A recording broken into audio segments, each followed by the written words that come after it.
Oui, bonjour à tous. Je fais cette petite exhortation encore, par la grâce de Dieu, pour encourager les peuples de Dieu.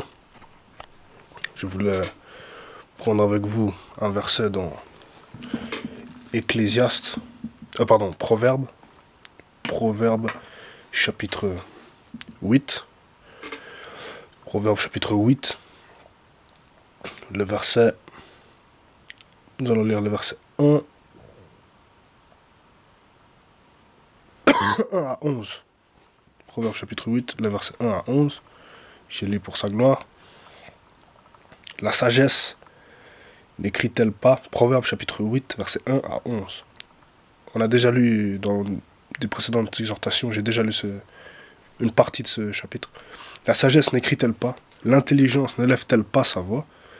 C'est au sommet des hauteurs près de la route, c'est à la croisée des chemins qu'elle se place.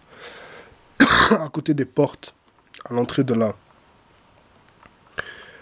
À côté des portes, 3, à l'entrée de la ville, à l'intérieur des portes, elle fait entendre ses cris. Homme, c'est à vous que j'écris, et ma voix s'adresse au Fils de l'homme.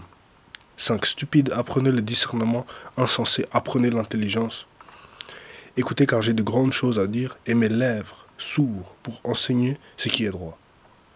Car ma bouche proclame la vérité, et mes lèvres ont en horreur le mensonge. Toutes les paroles de ma bouche sont justes. Elles n'ont rien de faux ni de détourné. Elles n'ont rien de faux ni de détourné. 9. Toutes sont claires pour celui qui est intelligent, et droites pour ceux qui ont trouvé la science. Donc si vous avez la Bible, je vous encourage à la prendre. Préférez mes instructions à l'argent.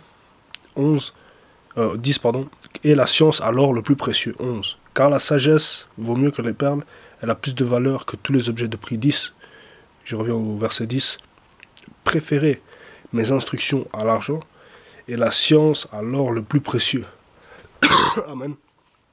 Donc c'est Dieu qui nous dit de préférer ses instructions, c'est-à-dire ses commandements, ses préceptes, à l'argent et à bien d'autres choses.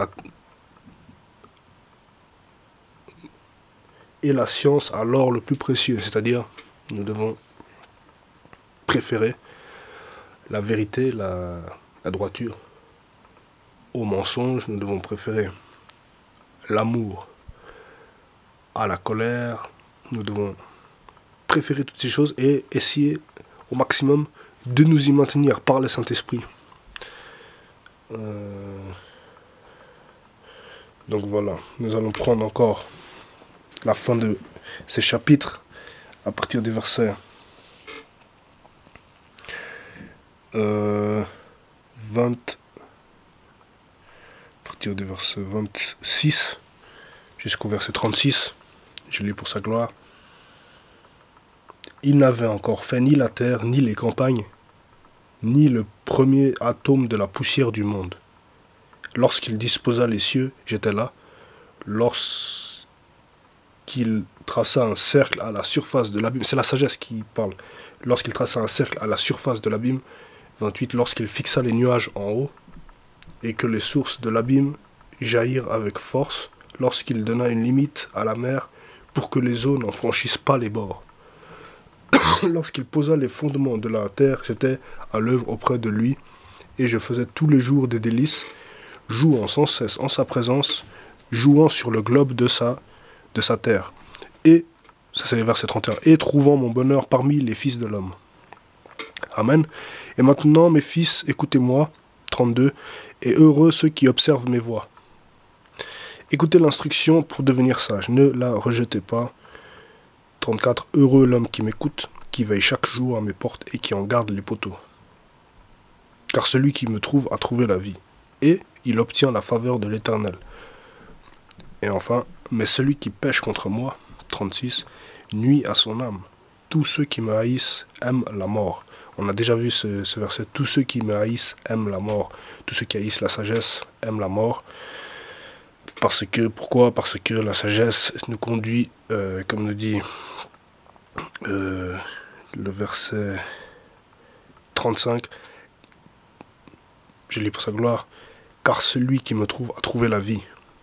Parce que la sagesse conduit à faire ce que Dieu nous demande. Et ce que Dieu nous demande, c'est de bien se comporter afin de vivre décemment et longuement. C'est-à-dire mener une vie heureuse, prolongée. Donc voilà. Et je regarde juste si ça tourne toujours. Oui, ça tourne. Et nous allons prendre 1 Corinthiens. 1 Corinthiens.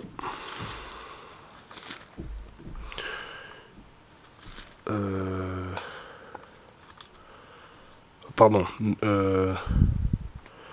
Psaume. Psaume chapitre. Livre de Psaume. Psaume chapitre 13.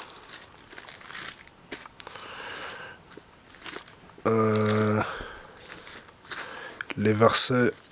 Psaume chapitre 13, les versets 5 à 6. Je lis pour sa gloire. Afin que mon ennemi ne dise pas, je l'ai vaincu, et que mes adversaires ne se réjouissent pas si je chancelle. 6. Moi j'ai confiance. 6. Moi j'ai confiance en ta bonté. Donc c'est le psalmiste qui parle à Dieu. Mais c'est valable pour nous. Moi j'ai confiance en ta bonté. J'ai de l'allégresse dans le cœur à cause de ton salut. Je chante à l'Éternel car il m'a fait du bien. Amen. Début du verset 6. Moi j'ai confiance en ta bonté. C'est comme ça qu'on doit avoir une foi ferme en lui. Enfin qu'il nous affermisse, enfin qu'il nous rassure et qu'il nous conduise dans une foi ferme. 1 Corinthiens maintenant, nous revenons à 1 Corinthiens chapitre 10, les versets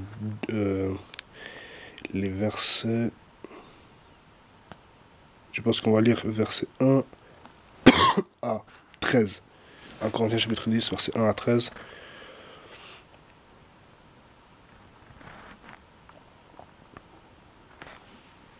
Peut-être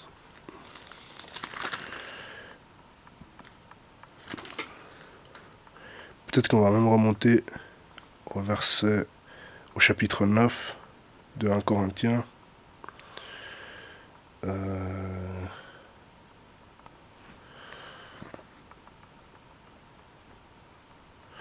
On va déjà lire le 1 Corinthiens chapitre 10, versets 10 à 13. Je lis pour sa gloire.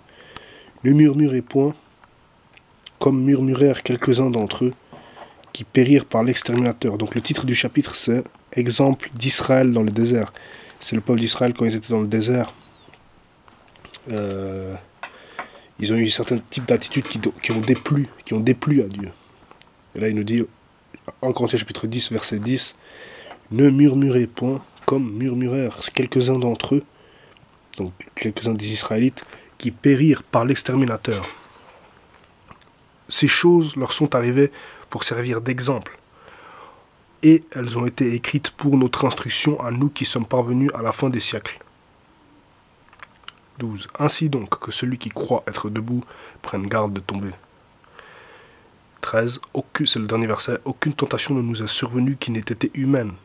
Et Dieu qui est fidèle ne permettra pas que vous soyez tentés au-delà de vos forces, mais avec la tentation, il préparera aussi le moyen d'en sortir, afin que vous puissiez la supporter. Amen. Donc, je relis le verset 13. La fin du verset. Mais avec la tentation, il préparera aussi les moyens d'en sortir, afin que vous puissiez la supporter. Parce qu'il y a des tentations, des fois même, on se laisse embarquer à cause du diable ou à cause de nous-mêmes qui ne tenons pas notre chair, qui ne tenons pas notre chair liée, crucifiée. Mais si on se repent, si on revient, alors il nous donne le moyen de nous en sortir, nous dit le verset 13 de 1 Corinthiens chapitre 10.